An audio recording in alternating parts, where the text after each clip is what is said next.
Sometime 14 years ago, close to 14 years ago, I came to the synagogue church. At this time, my family just recovered from a fire outbreak in our home.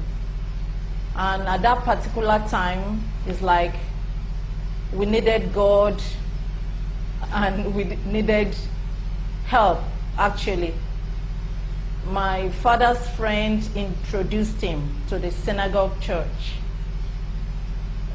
mainly because of my father's malignant sickness. He came and invited some of his children, and many of them turned down the invitation. Unfortunately, I would say for me, I came with him, and we met a man named Ore, and Ore promised linking us with T.B.Joshua. And there they said we should meet with Tunji. Actually, Ore told us that T.B.Joshua was aware of our being there. So he instructed Ore to take us to the mountain. That Tunji would give us water to drink and to bathe. We were given this kind of yellowish color water. You know, coming from a Muslim background, our experience and what we saw was really bizarre, you know, where somehow, you know, it was really strange. But we thought, well, we are crossing over to a new religion. Probably that is the way they do their thing.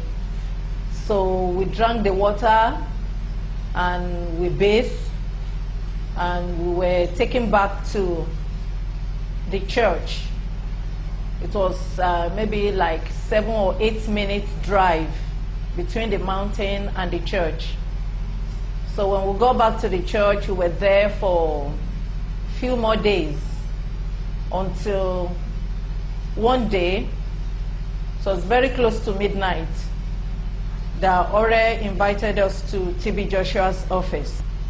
He gave us oil, and he also gave us his picture. We were given both, and said we should go back to Ore, that we need to do confession, and we had to do it in the church. So when we went back to Ore, I asked many questions, that why do we have to go back? I mean, why do we have to be in the church? But Ore assured us that the main purpose of our coming out is to be able to touch the hearts of people. That, you know, the pastor wants people to be touched, and he wants them to learn few lessons.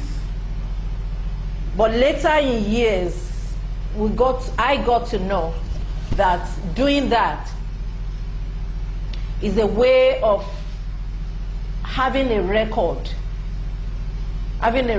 on you, so that whatever happens in the future, you can use that probably against you, or to tie you down in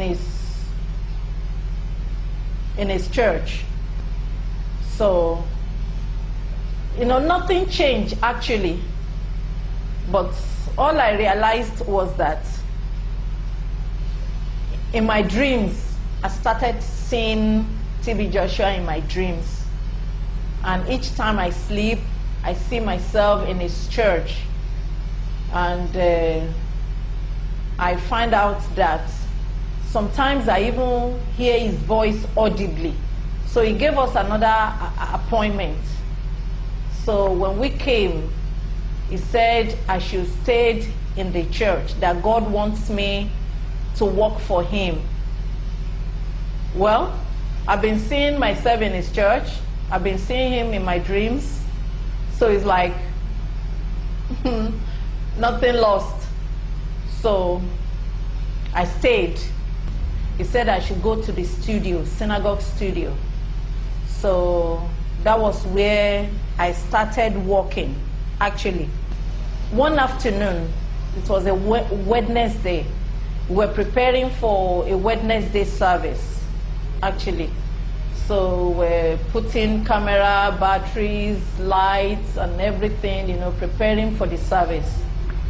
And putting videos, you know, together for recording in the service. When Brother Benga, yes, his name was Benga, rushed to the studio and called me and said T.B.Joshua was calling me. So when we got to his office, it wasn't there. So I was ushered into a pathway, into a living room. So I was even scared. But it's like the people, you know, looking to the faces of the people standing. It was normal to them. So I waited. So after a while, I was asked to go into the room. So I entered into the room. I looked around. So T.B.Joshua said I should wait outside, that he will call me. So I went back outside and waited. After about 7 minutes or thereabout, he knocked and somebody entered. One of the boys that worked in his office entered. So he came out and called me. So when I entered, it was something else. I saw him, he was sitting down half naked. So I was even wondering, I said, a prophet, you know. So he said I should come nearer. I knelt down, so he said I should come nearer. So I was taken aback because, you know, the position he was.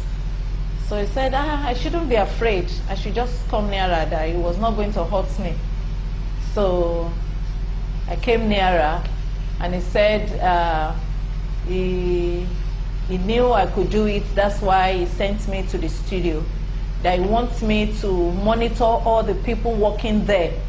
And he wants me to be giving him informations about them.